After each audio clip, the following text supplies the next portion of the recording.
हमने ये देखा था कि मायोफिब्रिल जो है, मायोफिब्रिल के अंदर जो पैटर्न्स बनते हैं, जो बैंड बनते हैं, वो कौन से प्रोटीन की वजह से बनते हैं? एक्टिन और मायोसिन। मायोसिन की वजह से। अब एक्टिन की वजह से जो बैंड बनते हैं उनका नाम क्या? I band. आई बैंड को और बोलते हैं आइसोट्रोपिक बैंड। ठीक है, मायोसिन की वजह से जो, अच्छा, आई बैंड, आइसोट्रोपिक बैंड, या एक और नाम था लाइट बैंड। एक और नाम क्या होगा? Light band. ठीक है, फिर मायोसिन की वजह से बनते हैं डार्क बैंड। डार्क बैंड को बोलते हैं ए बैंड या एन आइसोट्रोपिक बैंड। क्या बोलते हैं? An isotropic band. ठीक है, कौन से प्रोटीन की वजह से बनेंगे?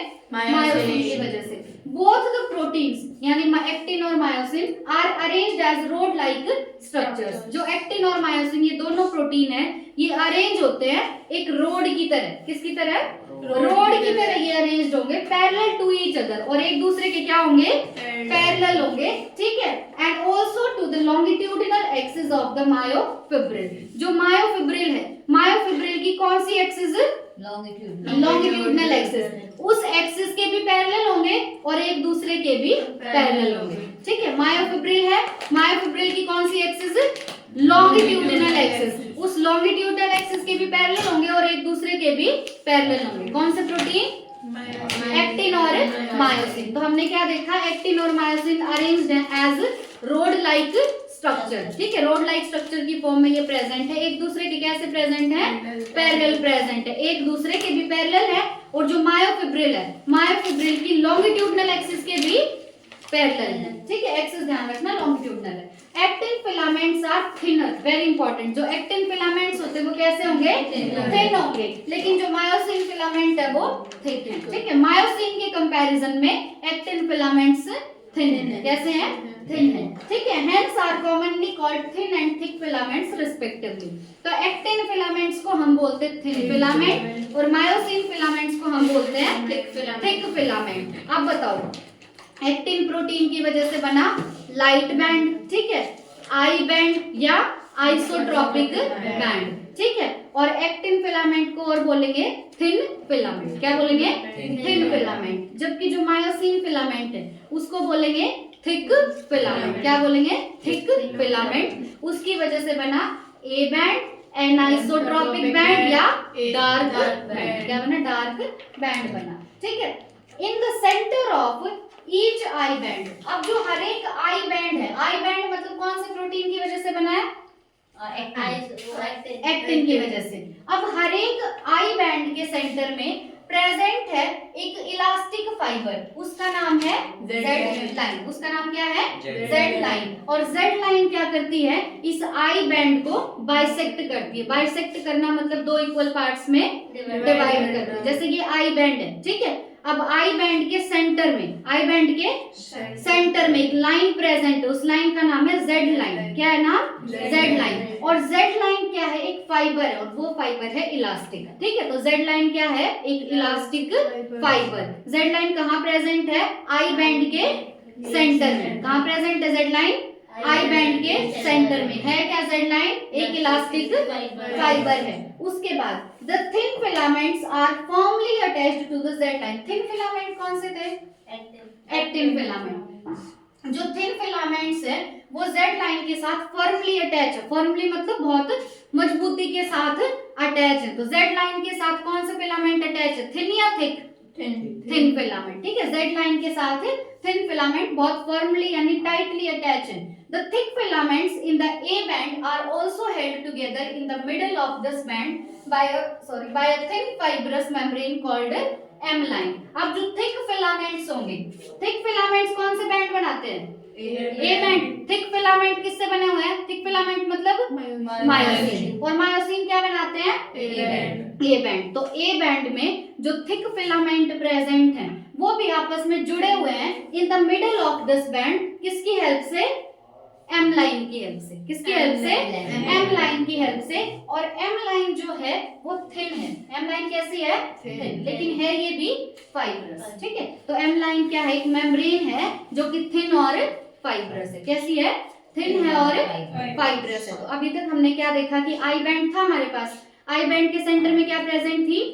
Z line. आई बैंड के सेंटर में क्या थी? Z line. ठीक है, जेड लाइन क्या है? एक इलास्टिक फाइबर। जेड लाइन ने क्या किया? इस आई बैंड को बाइसेक्ट कर दिया। आई बैंड को क्या कर दिया? बाइसेक्ट। उसके बाद हमने देखा ए बैंड। बैंड है तो मतलब किससे बना हुआ है? फाइबर से बना हुआ है ना। तो बैंड किससे बना हुआ है? कौन से प्रोटीन से? मायोसिन से। ए बैंड कौन से प्रोटीन से बना है? मायोसिन प्रोटीन से बना है। और मायोसिन प्रोटीन फिलामेंट जो उनको बोलते हैं थिक फिलामेंट्स। ठीक है, तो ए बैंड के अंदर क्या प्रेजेंट है? थिक फिलामेंट है। ये भी आपस में अटैच है। किसकी हेल्प से? एम लाइन की हेल्प से। किसकी हेल्प से? M line. एम लाइन क्या है? एक मेम्ब्रेन है, और वो मेम्ब्रेन है थिन और फाइब्रस। ठीक है, एम लाइन कैसी है? Thin fibrous membrane. उसके बाद हमें देखना है the A and I bands are arranged alternately throughout the length of the myofibril. जो पूरा मायोफिब्रिल है उसमें बैंड कैसे प्रेजेंट होंगे? एक बार ए बैंड फिर I band, A band I band. तो ए बैंड और आई बैंड मायोफिब्रिल में कैसे प्रेजेंट है?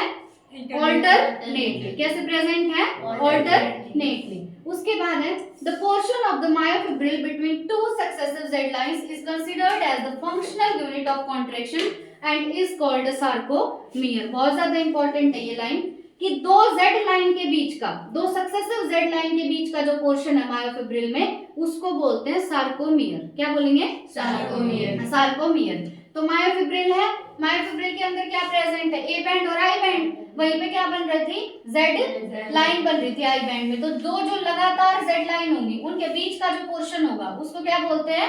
सार्कोमियर। अब इंपॉर्टेंट बात क्या है? Sarcomere is the functional unit of contraction. Pose करना इसके ऊपर।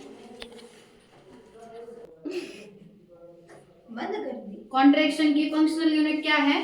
सार्कोमियर। ठीक है, functional unit of contraction is sarcomere. और सार्कोमियर क्या होता है? दो सक्सेसिव जेड लाइंस के बीच का पोर्शन। ठीक है, देखो डायग्रामेटिक रिप्रेजेंटेशन दिखा रहे कि एक मसल फाइबर की एनाटॉमी दिखाई है हमें ए वाले पोर्शन में। ये तो छोड़ो, तुम बी देखो। ठीक है, बी में क्या दिखाया हुआ है हमें? सार्कोमियर। अब सार्कोमियर क्या बोला है? जैसे ये क्या है? एक जेड लाइन। ठीक है, ये भी क्या है? एक जेड लाइन। तो दो जेड लाइन के बीच का जो पोर्शन है उसको क्या बोलते हैं? सार्कोमियर। ठीक है, दो जेड लाइन के बीच का पोर्शन क्या होगा? सार्कोमियर। और सार्कोमियर क्या होता है? Functional unit of contraction. Sarcomere क्या? Functional unit of contraction. अब जेड लाइन प्रेजेंट कहां पे थी? आई बैंड के बीच में। जेड लाइन कहां पे थी? आई बैंड के बीच में प्रेजेंट थी। ठीक है, तो ये जो इसके साथ फॉर्मली अटैच है वो कौन अटैच थे इसके साथ? एक्टिन, है ना। जेड लाइन के साथ ये जो फॉर्मली अटैच्ड है ये कौन सा प्रोटीन है? एक्टिन प्रोटीन है। यहाँ भी जेड लाइन के साथ फॉर्मली क्या अटैच है? Actin protein. और ये जेड लाइन जो ये किसके बीच में थी? आई बैंड के बीच में। किसके बीच में थी? आई बैंड के बीच में थी। ठीक है, उसके बाद है हमारे पास इन रेस्टिंग स्टेट। मतलब जब हम रेस्टिंग स्टेट में उस टाइम पे क्या होगा? The edges of thin filaments on either side of the thick filaments partially overlap the free ends of the thick filaments, leaving the central portion of the thick filaments. Resting state में क्या होगा? जो thin filaments के as हैं, as का मतलब क्या होता है? किनारे, है ना। जैसे ये एक फिलामेंट है तो इसके किनारे कौन से होंगे? ये और ये। ठीक है, फिलामेंट है तो ये इसके क्या है? एजेस, यानी किनारे। तो रेस्टिंग स्टेट पे जो थिन फिलामेंट्स के एजेस होते हैं on either side of the thick filament, मतलब थिक फिलामेंट्स के दोनों साइड पे वो पार्शियली ओवरलैप करते हैं थिक फिलामेंट के फ्री एंड को। इसका मतलब क्या है? सिर्फ किस किस को ओवरलैप किया इन्होंने? फ्री एंड को। फ्री एंड को ओवरलैप किया, लेकिन जो सेंट्रल पार्ट है थिक फिलामेंट का उसको ओवरलैप नहीं किया। ठीक है, और ये जो सेंट्रल पार्ट जिसको ओवरलैप नहीं किया है थिन फिलामेंट ने, उस सेंट्रल पार्ट को बोलते हैं एच जोन। क्या बोलते हैं? H zone. यहां से समझो इसको। देखो कौन सी स्टेट की बात कर रहे हैं? रेस्टिंग स्टेट की। तो रेस्टिंग स्टेट पे क्या होगा कि जो थिन फिलामेंट है ये वाले, ये थिन है या थिक है? कौन से? कैसे याद रखोगे? जेड लाइन है, जेड लाइन के साथ फर्मली कौन से अटैच थे? एक्टिन। कौन से अटैच थे?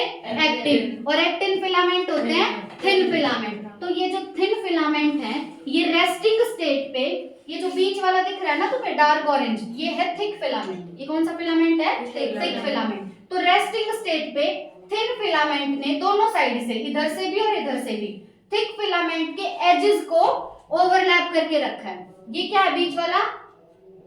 ये बीच वाला क्या है? Thick filament. इसको थिन फिलामेंट ने ओवरलैप करके रखा है रेस्टिंग स्टेट में, लेकिन बीच वाले पोर्शन को ओवरलैप नहीं कर रखा। बीच वाले पोर्शन जिसको ओवरलैप नहीं कर रखा, उस पोर्शन को क्या बोलेंगे? H zone. क्या बोलेंगे? H zone. देखो फिर से बताते हैं एक बार, बहुत ध्यान से समझना भाई इसको। एक बार नाम क्लियर कर लो पहले।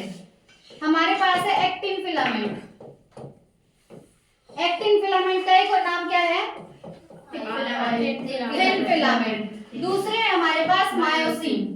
मायोसिन फिलामेंट का एक और नाम क्या है? Thick filament. अब जो एक्टिन प्रोटीन है वो कौन सा बैंड बनाता है? I band. आई बैंड बोलो या लाइट बैंड बोलो या आइसोट्रोपिक बैंड बोलो, ठीक है। जो मायोसिन प्रोटीन है, मायोसिन प्रोटीन क्या बनाता है? A band. क्या बनाएगा? ए बैंड, जिसको हम बोलते हैं डार्क बैंड। और ए बैंड मतलब एन आइसोट्रोपिक बैंड। अब हमने क्या देखा कि जो हमारे पास आई बैंड होता है, कौन सा बैंड?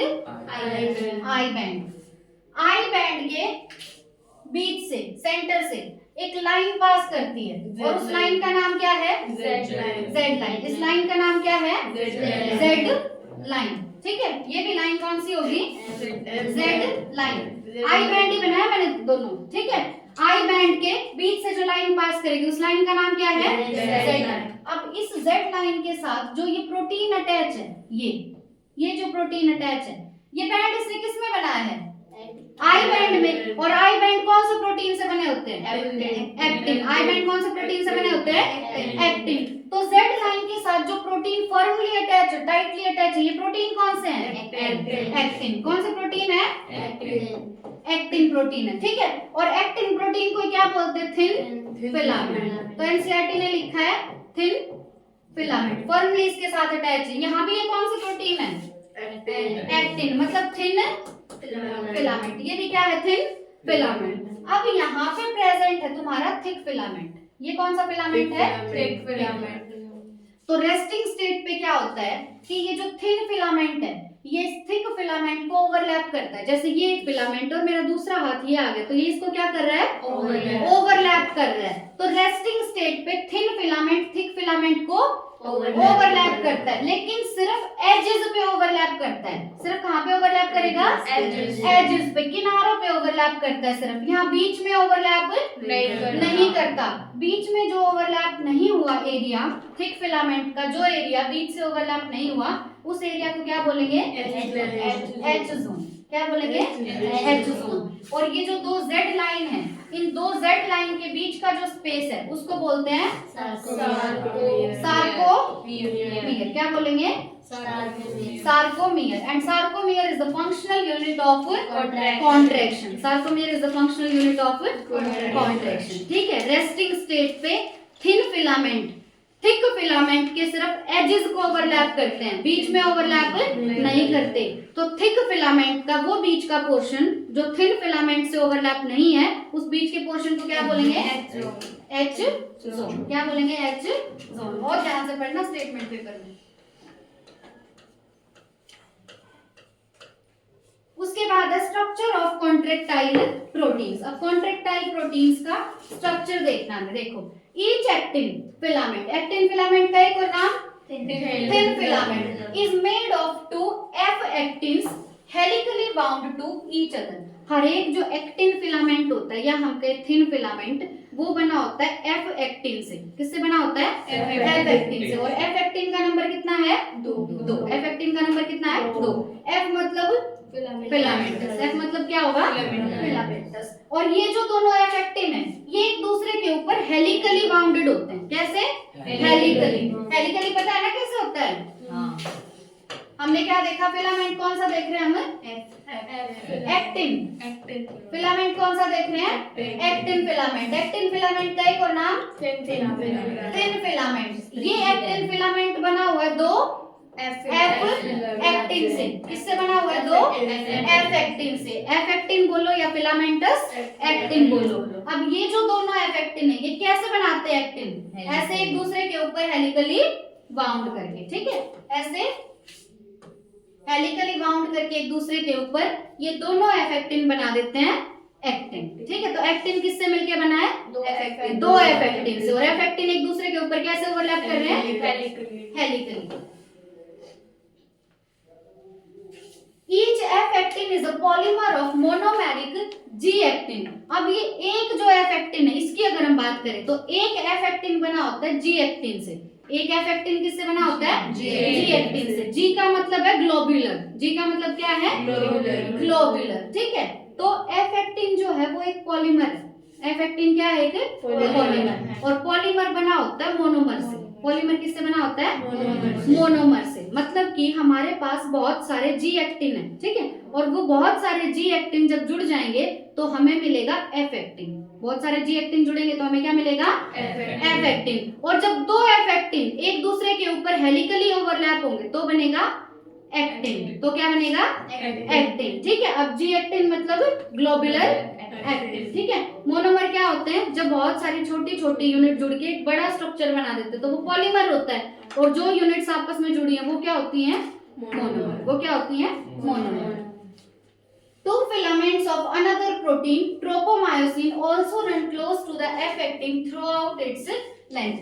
अब पूरा जो F actin है उसके साथ साथ एक और प्रोटीन चलता है और उस प्रोटीन का नाम है ट्रोपोमायोसिन। उस प्रोटीन का नाम क्या है? ट्रोपोमायोसिन। ट्रोपोमायोसिन भी एक प्रोटीन और इसके कितने फिलामेंट हैं? दो। कितने फिलामेंट हैं? दो।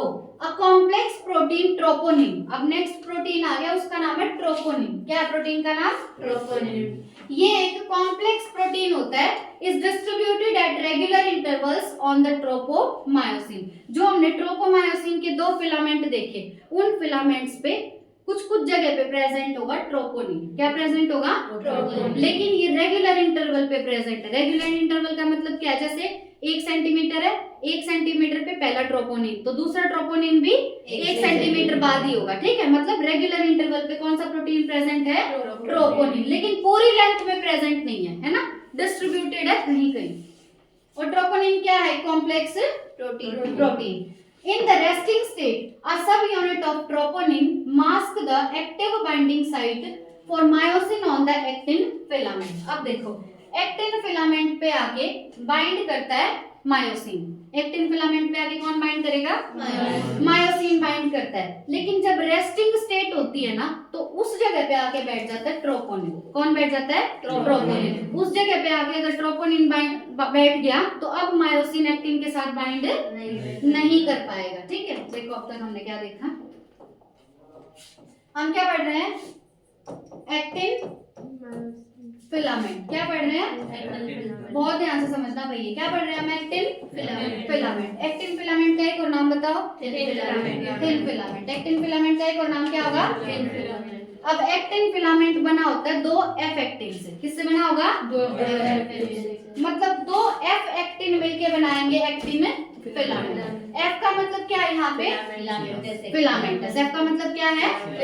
फिलामेंटस। और ये दोनों जो एफ एक्टिन है किस तरीके से बाउंडेड है? हेलिकली। कैसे बाउंडेड है? हेलिकली बाउंडेड है। अब ये एफ एक्टिन भी किसी से मिलके बना होगा, है ना। तो एफ एक्टिन एक पॉलीमर है। एफ एक्टिन क्या है? एक पॉलीमर। मतलब मोनोमर से बना होगा। तो ये एफ एक्टिन जिस मोनोमर से बना है जी एक्टिन, उस मोनोमर का नाम क्या है? G actin. मोनोमर का नाम क्या है? G actin. यहाँ पे जी वर्ड का मतलब क्या है? ग्लोबुलर। जी वर्ड का मतलब क्या है? ग्लोबुलर, ठीक है। तो मतलब बहुत सारे जी एक्टिन ने मिलके बना दिया एफ एक्टिन, फिर दो एफ एक्टिन ने मिलके बना दिया एक्टिन फिलामेंट या थिन फिलामेंट, ठीक है। अब हमारे पास क्या है? जैसे मान लो ये तुम्हारा एक्टिन प्रेजेंट है। ये क्या तुम्हारा? एक्टिन। ये बना हुआ है तुम्हारे दो एफ एक्टिन से, ठीक है। अब इसके साथ साथ एक और प्रोटीन प्रेजेंट है इसकी पूरी लेंथ के साथ साथ, है ना। ये इसकी पूरी लेंथ है ना। इसके साथ साथ एक और प्रोटीन प्रेजेंट है। उस प्रोटीन का नाम है ट्रोपोमायोसिन। क्या नाम? ट्रोपोमायोसिन। तो ट्रोपोमायोसिन पूरा इसकी लेंथ के साथ साथ चल रहा है ना। तो ट्रोपोमायोसिन जो है ये कितने फिलामेंट से मिलके बना है? दो। ये भी कितने फिलामेंट से मिलके बना है? दो फिलामेंट से मिलके बना। ठीक है, तो ट्रोपोमायोसिन तो पूरी लेंथ में साथ साथ चलता है। अब तीसरा एक और प्रोटीन आ गया, वो रेगुलर इंटरवल्स पे कहीं कहीं प्रेजेंट है। रेगुलर इंटरवल्स का मतलब क्या है? यहाँ पे अगर 1 सेंटीमीटर बाद है तो यहाँ भी 1 सेंटीमीटर बाद होगा। और ये जो प्रोटीन है ये है एक कॉम्प्लेक्स प्रोटीन। ये क्या है? एक कॉम्प्लेक्स प्रोटीन। कॉम्प्लेक्स प्रोटीन है और इस कॉम्प्लेक्स प्रोटीन का नाम है ट्रोपोनिन। इसका नाम क्या है? ट्रोपोनिन। अब होता क्या है कि जैसे ये तुम्हारा कौन सा फिलामेंट पढ़ रहे हैं? Actin filament. ये हम कौन सा फिलामेंट पढ़ रहे हैं? एक्टिन फिलामेंट पढ़ रहे हैं। अब एक्टिन फिलामेंट पे कुछ जगह ऐसी होती है, जैसे मान लो ये किसी जगह की हम बात करें तो एक्टिन फिलामेंट पे ये जगह ऐसी है जहां पे आके बाइंड करता है मायोसिन। कौन बाइंड करता है? मायोसिन बाइंड करता है। लेकिन जब भी हम रेस्टिंग स्टेट में होते हैं ना तो उस टाइम पे इस जगह को हम बोलते हैं एक्टिव साइट फॉर मायोसिन। इस जगह का नाम क्या है? एक्टिव साइट फॉर मायोसिन, क्योंकि यहाँ पे आके बाइंड कौन करेगा? मायोसिन। पर जब भी हम रेस्टिंग स्टेट में हैं, रेस्टिंग स्टेट पे इस एक्टिव साइट पे आके कौन बैठ जाएगा? ट्रोपोनिन। कौन बैठ जाएगा? ट्रोपोनिन। तो ट्रोपोनिन ने इस जगह को मास्क कर लिया। ट्रोपोनिन ने इस जगह को क्या कर लिया? मास्क। तो क्या अब यहाँ पे आके मायोसिन बाइंड कर सकता है? मायोसिन अब यहाँ पे आके बाइंड नहीं कर सकता। ठीक है, तो हमने एक्टिन फिलामेंट पढ़ा। एक्टिन फिलामेंट पे एक जगह ऐसी होती है जहाँ पे आके बाइंड करता है मायोसिन, है ना, वो है एक्टिव साइट फॉर मायोसिन। पर रेस्टिंग स्टेट में इस एक्टिव साइट पे बाइंड कर जाता है ट्रोपोनिन। मतलब ट्रोपोनिन ने इस स्टेट को मास्क कर लिया। इसको क्या कर लिया? मास्क। तो अब यहाँ पे आके मायोसिन बाइंड नहीं कर पाएगा। ठीक है, पॉज करो। भी तो आएगा। केमिकल कोऑर्डिनेशन भी करना है ना, फिर कुछ तो उसका पिट्यूटरी तक रहता है ना, बस उसका आगे का तो। अब मैंने शुरू कर दी तो कोई चुप नहीं हो रहा।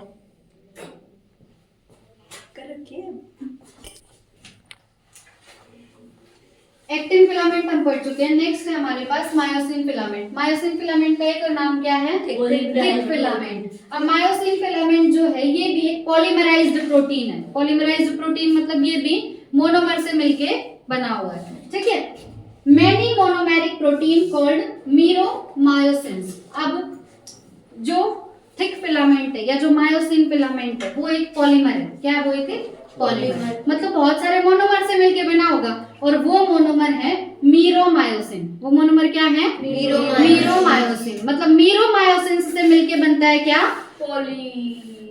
Thick filament. मीरोमायोसिन से मिलके क्या बनता है? थिक फिलामेंट बनता है। ठीक है, कंस्टिट्यूट वन थिक फिलामेंट। तो एक थिक फिलामेंट कब बनेगा? जब बहुत सारे मीरोमायोसिन जुड़ जाएंगे। Each meromyosin has two important parts. हर एक मीरोमायोसिन के कितने पार्ट होंगे? दो पार्ट होंगे भाई। ठीक है, अब पहला जो पार्ट है वो है हेड। पहला हेड क्या है? पहला पार्ट क्या है?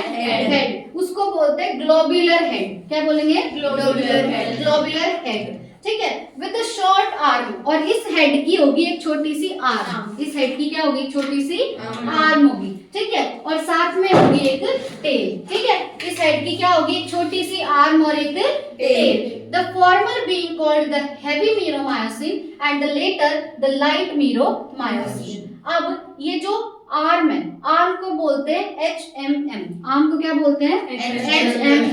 HMM मतलब हेवी मीरोमायोसिन। HMM मतलब हेवी मीरोमायोसिन। और जो टेल है इसको बोलेंगे मतलब जो हेड है ना तुम्हारा उसको तो क्या बोलते हैं? Heavy meromyosin. फॉर्मर मतलब पहले वाला। और जो ये पीछे वाला पार्ट है इसको बोलते हैं LMM, that is light meromyosin. ठीक है, द हेवी मीरोमायोसिन कंपोनेंट। अब हेवी मीरोमायोसिन में क्या क्या आएगा?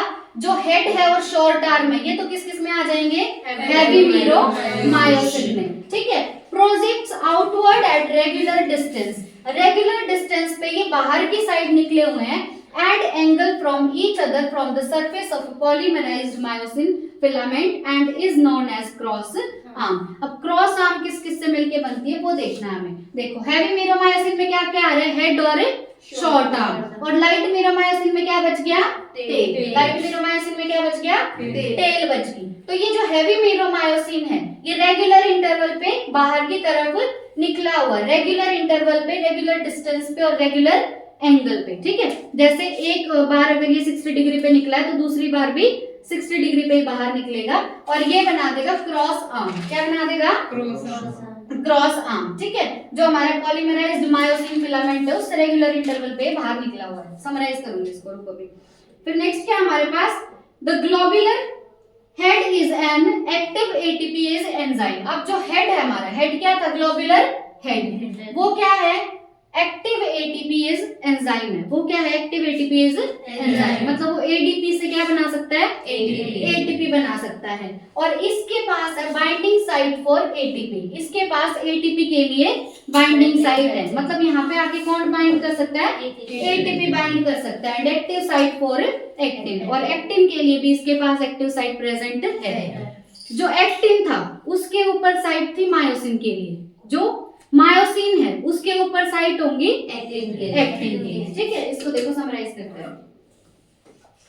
नेक्स्ट प्रोटीन हम कौन सा पढ़ रहे हैं? मायोसिन। मायोसिन का एक और नाम बताओ? Thick filament. अब जो ये मायोसिन है ना, ये भी है एक पॉलीमर। मायोसिन भी क्या है? एक पॉलीमर। पॉलीमर है तो मतलब मोनोमर से मिलके बना होगा, है ना। तो वो मोनोमर क्या है यहाँ पे? मोनोमर क्या है यहाँ पे? Miro myosin. क्या है? बोलो। मीरो मायोसिन, मतलब बहुत सारे मीरो मायोसिन से मिलके बना होगा एक थिक फिलामेंट या एक मायोसिन प्रोटीन। अब उसके बाद क्या था कि ये जो मीरो मायोसिन है, मीरो मायोसिन दो चीजों से मिलके बना, दो इंपॉर्टेंट पार्ट है इसके। एक तो है इसका हेड, एक तो क्या है इसका? हेड है ग्लोबुलर हेड। हेड क्या है? Globular head. और साथ में इसके पास एक टेल। साथ में क्या है? टेल। लेकिन ये जो हेड है ना, इस हेड के साथ है एक शॉर्ट आर्म, ठीक है। हेड के साथ क्या? एक शॉर्ट आर्म। अब ये जो हेड है विद शॉर्ट आर्म, इसको बोलते हैं HMM। क्या बोलेंगे? HMM। HMM मतलब हैवी मीरो मायोसिन, ठीक है। और ये जो टेल है, टेल को बोलते हैं LMM, यानी लाइट मीरो मायोसिन। टेल क्या होगा? Light Miro myosin. अब ये जो हेड है तुम्हारा, ये हेड क्या है? Active ATPase enzyme. हेड क्या है? Active ATPase enzyme. और हेड के ऊपर दो चीजों के लिए साइट है। हेड के ऊपर दो चीजें आके बाइंड कर सकती हैं। एक तो इस हेड के ऊपर आके बाइंड कर सकता है एटीपी, और एक इसके ऊपर बाइंड कर सकता है एक्टिन, ठीक है। तो दो चीजों के लिए साइट प्रेजेंट है इस हेड पे, एक तो एटीपी के लिए और एक एक्टिन के लिए। एक और हमने क्या देखा था कि जो तुम्हारा हेड है और साथ में उसकी क्या प्रेजेंट है? शॉर्ट आर्म, है ना। ये हेड और शॉर्ट आर्म रेगुलर डिस्टेंस पे और रेगुलर एंगल पे बाहर निकलते हैं। जैसे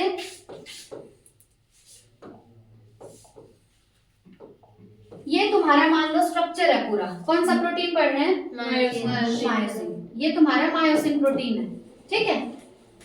अब मायोसिन प्रोटीन में मीरो मायोसिन दो चीजों से मिलके बना है ना, एक तो टेल और एक हेड विद शॉर्ट आर्म। तो ये जो हेड विद शॉर्ट आर्म है, ये रेगुलर इंटरवल और एंगल पे बाहर निकला हुआ है। किस किस पे? रेगुलर डिस्टेंस पे और एंगल पे। पहला रेगुलर डिस्टेंस और दूसरा रेगुलर एंगल, उस पे बाहर निकला हुआ है। और बाहर निकल के इसने बनाई है क्रॉस आर्म। क्या बनाई है? Cross arm.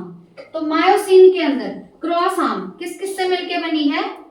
हेड से और शॉर्ट आर्म से। जब वो हेड और शॉर्ट आर्म रेगुलर डिस्टेंस और एंगल पे ऐसे बाहर निकला हुआ है तो उसने बनाई है क्रॉस आर्म। क्या बनाई है उसने? क्रॉस आर्म बनाई है, ठीक है।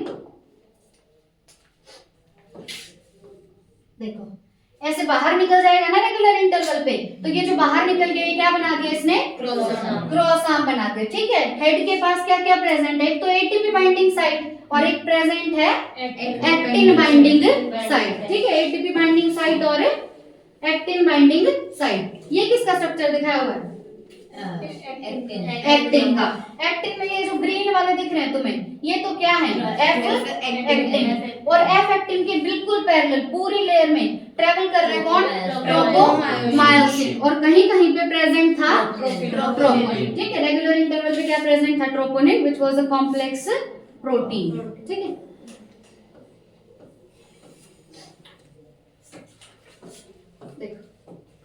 नेक्स्ट है हमारे पास mechanism of muscle contraction. Mechanism of muscle contraction is best explained by the sliding filament theory. अगर हमें मसल कॉन्ट्रैक्शन का मैकेनिज्म समझना है कि हमारी मसल्स कॉन्ट्रैक्ट कैसे करती है, उसका मैकेनिज्म समझना है, तो उसके लिए एक थ्योरी है और थ्योरी का नाम है स्लाइडिंग फिलामेंट थ्योरी। थ्योरी का नाम क्या है, sliding filament theory, which states that contraction of a muscle fiber takes place by the sliding of the thin filament over the thick filament. कि जो तुम्हारा मसल फाइबर है, उस मसल फाइबर में कॉन्ट्रैक्शन कब होगा, जब तुम्हारे थिन फिलामेंट स्लाइड करेंगे। थिन फिलामेंट स्लाइड करेंगे किसके ऊपर, थिक फिलामेंट के ऊपर। जब थिन फिलामेंट थिक फिलामेंट के ऊपर स्लाइड करते हैं तो हमारे मसल फाइबर में होता है कॉन्ट्रैक्शन। ठीक है, तो अगर हमें कॉन्ट्रैक्शन का मैकेनिज्म समझना है तो थ्योरी कौन सी है उसके लिए, स्लाइडिंग फिलामेंट थ्योरी। ठीक है, इसमें क्या होगा कि थिन फिलामेंट तुम्हारे स्लाइड करेंगे कौन सा फिलामेंट के ऊपर, थिक फिलामेंट के ऊपर, और जिसकी वजह से हमारा मसल फाइबर करेगा कॉन्ट्रैक्शन। ठीक है, अब यहाँ पे उल्टा भी दे सकते हैं, ऐसे लिख देंगे thick filament over thin filament. तो ध्यान रखना है थिन फिलामेंट स्लाइड करेंगे किसके ऊपर, थिक फिलामेंट। इसको याद कैसे रखोगे, देखना ये जो ऊपर वाले प्रोटीन है कौन से थे, कौन से फिलामेंट है, थिन फिलामेंट, और ये बीच वाला थिक फिलामेंट। तो ये स्लाइड करेंगे ना, ऐसे जो थिन है वो स्लाइड करेंगे किसके ऊपर, थिक फिलामेंट के ऊपर। ठीक है, नेक्स्ट है muscle contraction is initiated by a signal sent by the central nervous system via a motor neuron. जो हमारा सीएनएस है, सीएनएस क्या होता है, central nervous system. Central nervous system से एक सिग्नल आता है और वो सिग्नल लेके आता है मोटर न्यूरॉन। वो सिग्नल कौन लेके आता है, मोटर न्यूरॉन। जब मोटर न्यूरॉन वो सिग्नल लेके आएगा तब हमारा मसल कॉन्ट्रैक्शन शुरू होगा। ठीक है, तो मसल कॉन्ट्रैक्शन कब शुरू होता है, जब सीएनएस एक सिग्नल भेजेगा और उस सिग्नल को लेके कौन आएगा, motor neuron. A motor neuron along with the muscle fibers connected to it constitute a motor unit। बहुत इंपॉर्टेंट है कि मोटर यूनिट किस किस से मिलके बना होता है। मोटर यूनिट में आ जाएगा एक तो मोटर न्यूरॉन और साथ में उसके साथ जो भी मसल फाइबर जुड़े हुए हैं वो। ठीक है, तो मोटर यूनिट में क्या क्या आएगा, मोटर यूनिट और साथ में जो जो मसल फाइबर जुड़े हुए हैं वो। ठीक है, तो मोटर यूनिट में क्या क्या आ रहा है, motor neuron plus muscle fibres. ठीक है, motor neuron plus muscle fibres क्या बनाएंगे, मोटर यूनिट बनाएंगे। The junction between a motor neuron and the sarcolemma of the muscle fibre. Muscle fibre का सार्कोलेमा क्या है उसका, प्लाज्मा मेम्ब्रेन। मसल फाइबर की प्लाज्मा मेम्ब्रेन होगी सार्कोलेमा और उसका साइटोप्लाज्म होता है सार्कोप्लाज्म। ठीक है, तो देखो क्या है तुम्हारे पास, मसल फाइबर है, मसल फाइबर का जो सार्कोलेमा होगा वो और जो तुम्हारा मोटर न्यूरॉन है, इनके बीच का जो जंक्शन है उसको बोलते हैं न्यूरोमस्कुलर जंक्शन। क्या बोलेंगे, न्यूरोमस्कुलर जंक्शन या मोटर एंड प्लेट। क्या बोलेंगे, न्यूरोमस्कुलर जंक्शन या मोटर एंड प्लेट। क्या कहने की कोशिश कर रही हूँ मैं कि तुम्हारे पास क्या था, मसल फाइबर था। मान लो मसल फाइबर की ये क्या है, मेम्ब्रेन। तो मसल फाइबर की जो प्लाज्मा मेम्ब्रेन है उसको क्या बोलते हैं, सार्कोलेमा। अब जो सिग्नल आया है वो सिग्नल किसके लिए आया है कि इस मसल फाइबर को क्या करना है, कॉन्ट्रैक्ट। सिग्नल तो इसीलिए आया ना कि मसल फाइबर को क्या करना है, कॉन्ट्रैक्ट। लेकिन वो सिग्नल लेके कौन आया है, मोटर न्यूरॉन। वो सिग्नल लेके कौन आया है, मोटर न्यूरॉन। अब मोटर न्यूरॉन इसको आगे वो सिग्नल देगा, किसको देगा सिग्नल, मसल फाइबर को। तो ये बाहर वाली लेयर क्या है, सार्कोलेमा, और ये क्या है, मोटर न्यूरॉन। तो मोटर न्यूरॉन और सार्कोलेमा के बीच में जंक्शन है। जंक्शन मतलब जहाँ पे ये दोनों मिल रहे हैं। ठीक है, तो सार्कोलेमा और मोटर न्यूरॉन के बीच में क्या है, एक जंक्शन। जंक्शन पॉइंट मतलब जहाँ पे ये दोनों मिल रहे हैं, उस जंक्शन का नाम क्या होगा। देखो ये है मसल और ये है न्यूरॉन, तो नाम क्या होगा? Neuromuscular junction junction. नाम क्या होगा? न्यूरोमस्कुलर जंक्शन न्यूरोमस्कुलर जंक्शन, ठीक है। या इसको बोलेंगे motor end plate end plate. क्या बोलेंगे? Motor end plate. तो मोटर एंड प्लेट या न्यूरोमस्कुलर जंक्शन क्या है? Junction between sarcolemma and motor neuron.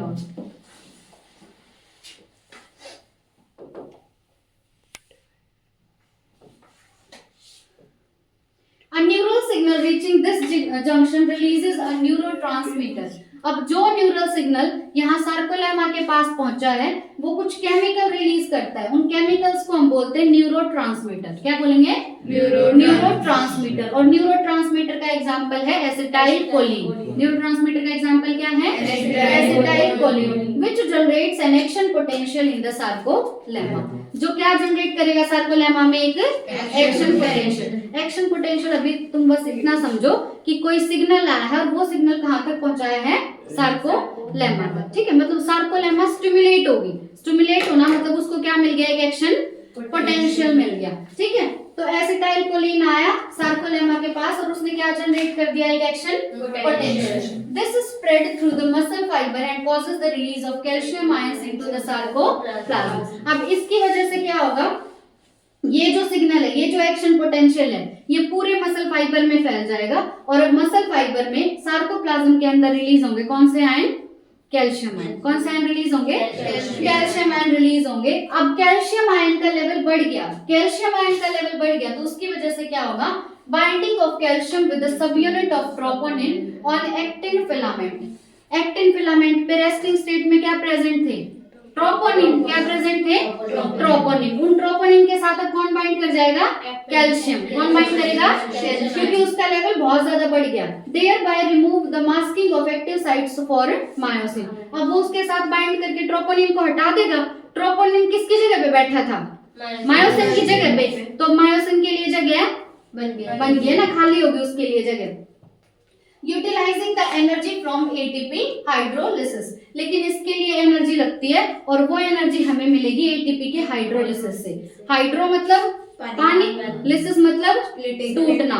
तो एटीपी हाइड्रोलिसिस मतलब एटीपी का टूटना in the presence of water, ठीक है। एटीपी का टूटना in the presence of water. The myosin head now binds to the exposed active site on the actin to form a cross bridge. अब actin के ऊपर जो जगह ट्रोपोनिन ने घेर के रखी थी वो जगह खाली होगी तो वहां पे आके अब मायोसिन बाइंड कर सकता है। तो मायोसिन का हेड बाइंड कर जाता है एक्टिन के साथ और उसकी वजह से बनता है क्रॉस ब्रिज। क्या बनेगा? एक क्रॉस ब्रिज, ठीक है। देख लो एक बार इसको पूरा। क्या देखा हमने कि जो हमारा मसल फाइबर का कॉन्ट्रैक्शन है, मसल फाइबर के कॉन्ट्रैक्शन के लिए एक सिग्नल आता है। वो सिग्नल कहाँ से आएगा? सीएनएस से। वो सिग्नल लेके कौन आएगा? Motor neuron. कौन लेके आएगा? Motor neuron. मोटर न्यूरॉन कहाँ पे लेके आएगा? मसल फाइबर के पास। ये मान लो हमारा मसल फाइबर है। मसल फाइबर की बाहर वाली लेयर सार्कोलेमा। अब मोटर न्यूरॉन आया इस सार्कोलेमा तक, ठीक है। इस जंक्शन को क्या बोला हमने? Neuromuscular junction. न्यूरोमस्कुलर जंक्शन या मोटर एंड प्लेट। अब ये जो मोटर न्यूरॉन है ये यहाँ पे रिलीज कर देता है न्यूरोट्रांसमीटर। क्या रिलीज करेगा? न्यूरोट्रांसमीटर। न्यूरोट्रांसमीटर का एग्जांपल क्या लिया हमने? Acetyl choline. क्या लिया एग्जांपल? मतलब यहाँ पे अब रिलीज हो गया क्या? Acetyl choline. अब एसिटाइल कोलिन ने यहाँ पे मसल फाइबर में जनरेट कर दिया एक एक्शन पोटेंशियल। क्या जनरेट कर दिया? Action potential. अब ये एक्शन पोटेंशियल फैल जाएगा। कहाँ फैल जाएगा? पूरे सार्कोप्लाज्म में, पूरे मसल फाइबर में, है ना। पूरे मसल फाइबर में क्या फैल गया? ये एक्शन पोटेंशियल। अब ये एक्शन पोटेंशियल फैल गया तो यहाँ पे रिलीज होंगे कौन से आयन? कैल्शियम। और ये जो बीच का सारा स्पेस है इसको क्या बोलते हैं? सार्कोप्लाज्म। तो कैल्शियम आयन रिलीज किए जाएंगे इन द सार्कोप्लाज्म। अब सार्कोप्लाज्म में कैल्शियम आयंस का लेवल ज्यादा हो गया। कैल्शियम आयंस का लेवल अगर ज्यादा हो गया तो अब ये क्या? Muscle fibre. और मसल फाइबर के अंदर क्या प्रेजेंट थे? एक्टिन और मायोसिन, है ना। इसी के अंदर तो है, ए बैंड आई बैंड सब इसी के अंदर है। तो इसके अंदर प्रेजेंट है एक्टिन और मायोसिन। पर मान लो ये एक्टिन है है ना। एक्टिन पे आके बाइंड करना किसको, मायोसिन को।